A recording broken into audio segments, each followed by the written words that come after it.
So it's super late at night, but I just thought I'd do like a follow-up video to my video about the cure for incels.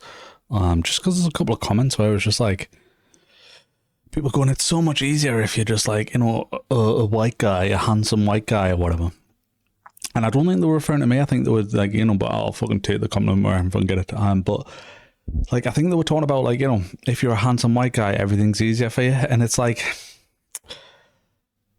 how many blokes do you think are really handsome white guys? Like, realistically, like, do you think that all men who are in relationships, like, what percentage do you actually think are like handsome white guys? Probably not that many.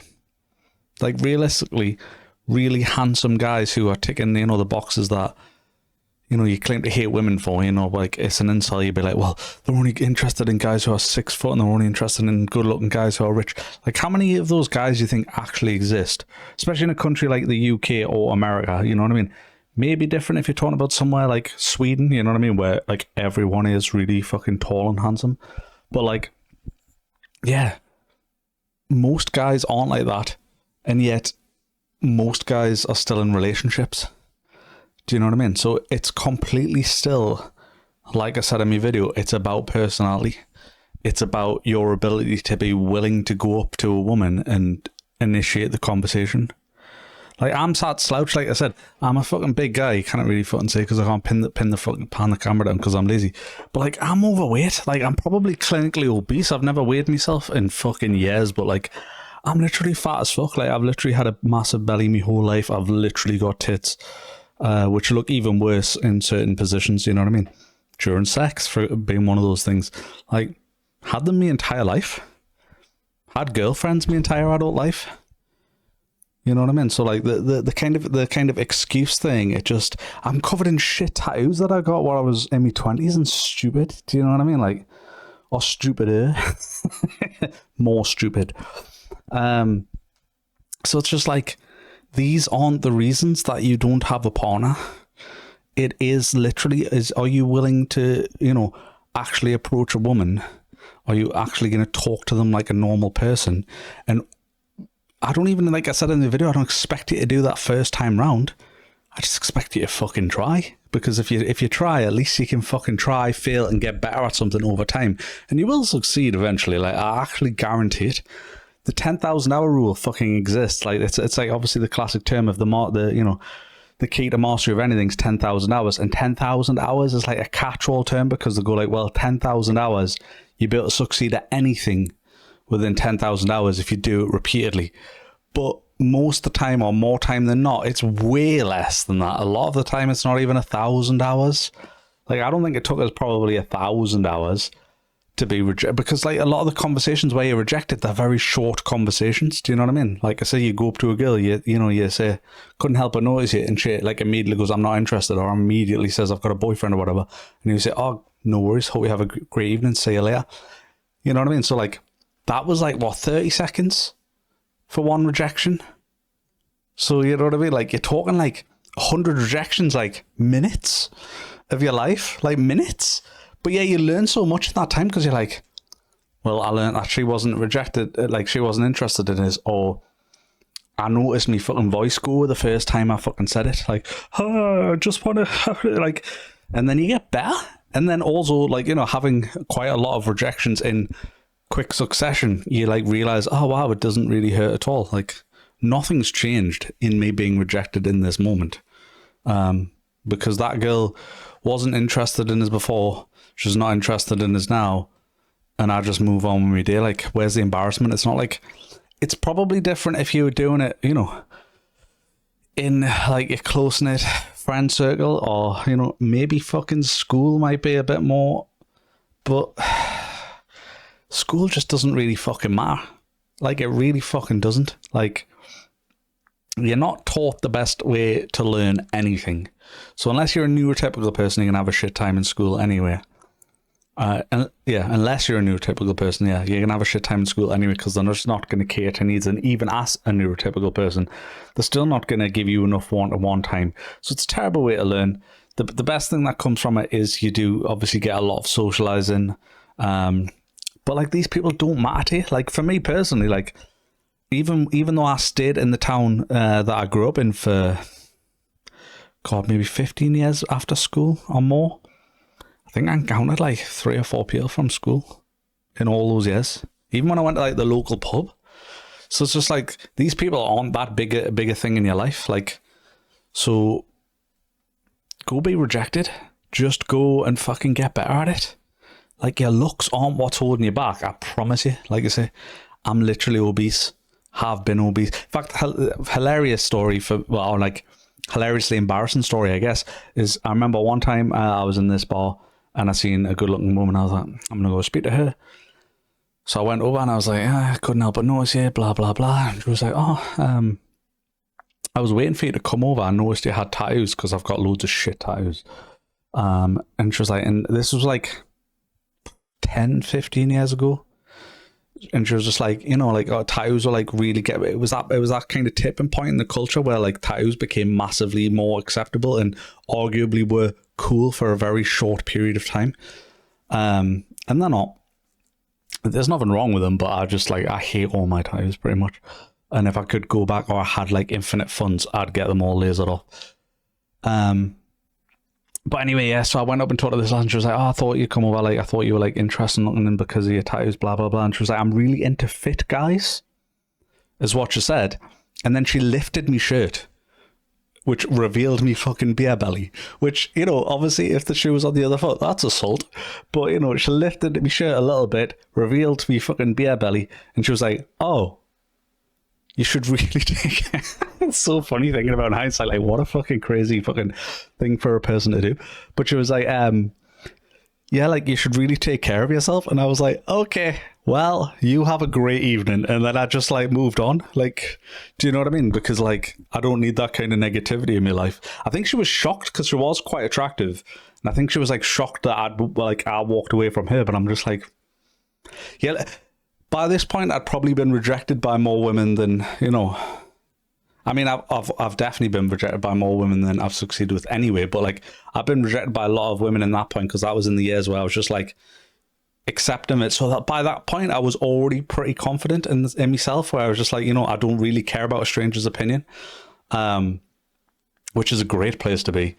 So yeah, it was just like, I think had it been like, if I were an incel, if I was someone who'd never had sex and this was my first encounter, I probably would have been like really upset about it and be like, oh my God, no, I need to do something. Whereas I realized I was just like, well, not everyone's for you, and that's her preference. Her preference is fit guys, and that's fine. Do you know what I mean? And like, that's hilarious though.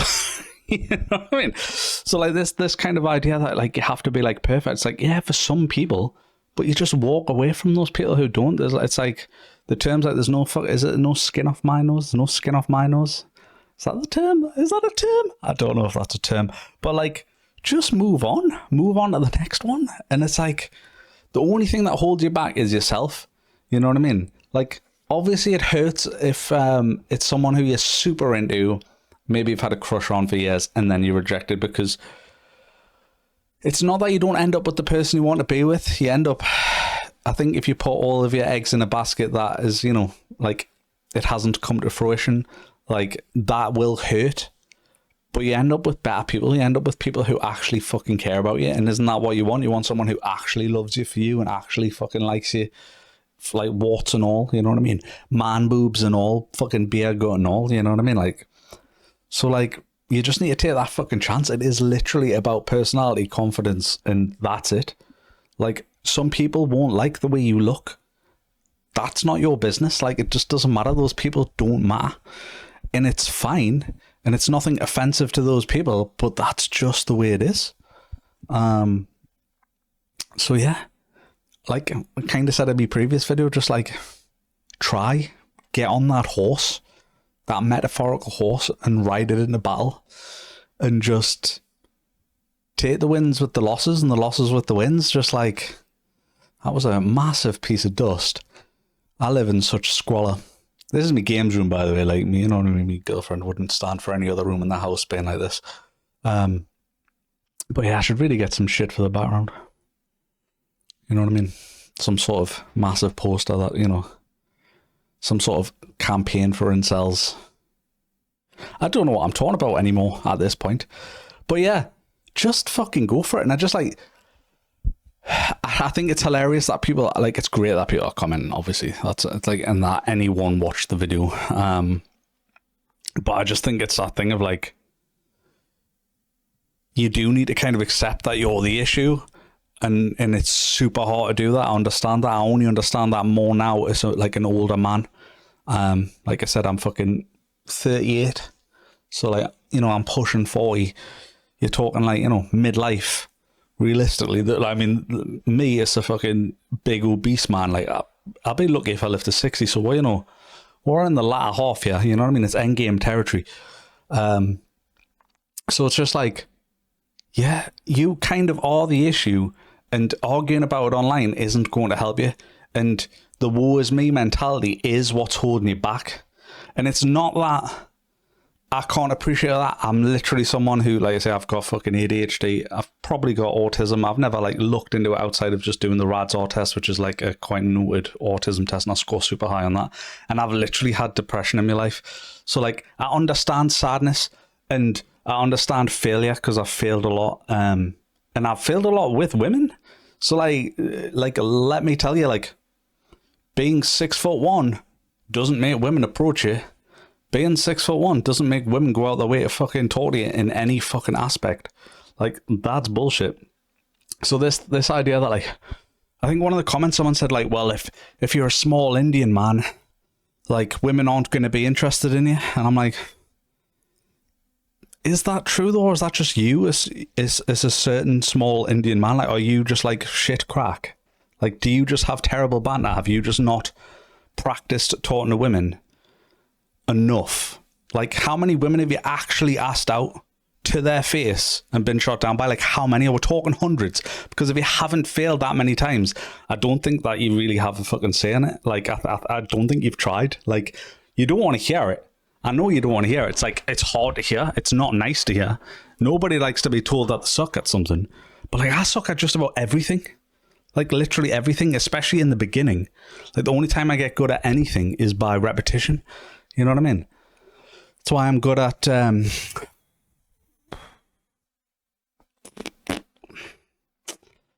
to women, talking to my friends, lying down. Nothing useful. But if you're an incel and that's like massive to you to not be alone, like I say, I've literally only had like not had a girlfriend in adult life in very short periods where I just didn't want a girlfriend. And in those periods, I was having sex with women. Because like, if you're just confident enough to approach women, you also, another thing I didn't really mention is like, obviously not every woman is for you. Like, you'll have a type. So like, when you go out and stuff, obviously when you're practicing, you should just be talking to fucking anyone, just saying how it goes for the fucking practice. But like, when you have a fucking type as well, that's going to limit your options even more. Like you say, you know, when you talk about like, you know, your Andrew Tate types, that sounds fucking weird. But your Andrew Tate types and your fucking like red pill men and stuff, like they'll be like, women only like 6 foot guys. But it's like, but some guys only like certain women. Like some guys, admittedly, obviously guys are universally more shallow than women. But there's still a lot of guys who like, I only like redheads. I only like blondes. I only like big booty bitches. That sounds wrong coming from a white guy. But yeah, obviously I cannot, like, for the guy who was like obviously saying, you know, like it's an Indian guy, like, obviously I can't speak on the lived experience of a person of color because I'm not a person of color. And I obviously haven't lived that experience. But like, I don't know. I just feel like even if I was a short Indian bloke, I just think that I'd still have a girlfriend. Like, I genuinely believe that. Because I would still have the same personality and I would have still had the experience of getting knocked back and, you know, like, and learning the type of women who aren't interested in me and valuing myself enough to be like, well, you sound like a prick. Obviously, I don't want to fucking, like, I'm glad I learned this in the first 30 seconds, but I won't be rude in the moment. I'll literally say, oh, well, sorry for disturbing you, have a midnight or whatever. But it's nice to be like in real time in your mind, go like, well, Mint, this, what I've learned here is that you are very attractive, but you're a fucking boring cunt. Do you know what I mean? That's one of the things I think men who've never had sex really struggle to understand, because I think I struggled to understand this before I'd had sex, was like, I don't think you can understand that like attractive women can suck and that women can be just as bad at sex as men. You know what I mean? Like literally I've had bad sex many times in my life. I'm sure I've doled out quite a bit of bad sex. Do you know what I mean? But yeah, I think that's one of those things like when you've not experienced it, you think, well, like I think of it in the mindset of like 15-year-old me being like, well, sex will be the best thing ever. And it's like, sex is good, but like you kind of need someone who's good at sex as well. For like, you need great sex, and great sex takes two people, not just a girl existing. Do you know what I mean? And sex is not like porn, though you can have sex like that. You can have relationships like that, and that's a thing. But sex on the whole, it's very unporn like. Not many women really are into like, oh, put it in my ass and then come in my eyes. Like, that's pretty fucking niche. But if any women are like that, don't comment, I've got a girlfriend. It would be really inappropriate. No, I don't even know where I'm going with this video anymore, but I just had to respond to people like, I just don't think, like, it's not that you're not allowed your opinion. Of course you are. But I just think it's very telling that, like, all that energy you're putting into, like, being pissed off in the comments. Like, I can guarantee anyone who's doing that hasn't spoke to, like, hundreds of women. They just haven't. Like, I don't believe you've, like, actively tried. Like, obviously someone might pretend that they have, but I just don't believe it. I don't believe that you've actively, for months and months and years, just spoke to women at every opportunity and been earnest about it and been genuine and been like, yeah, I think you're really attractive. Would you like to go out sometime? And not been weird in those situations. And I'm not saying don't be weird. Like, you kind of, sometimes you have to be weird to figure out that, well, that was weird. I should never do that again. Last time I showed up to a date fully nude. Semi. Don't know what I'm talking about. Anyway, thanks for watching.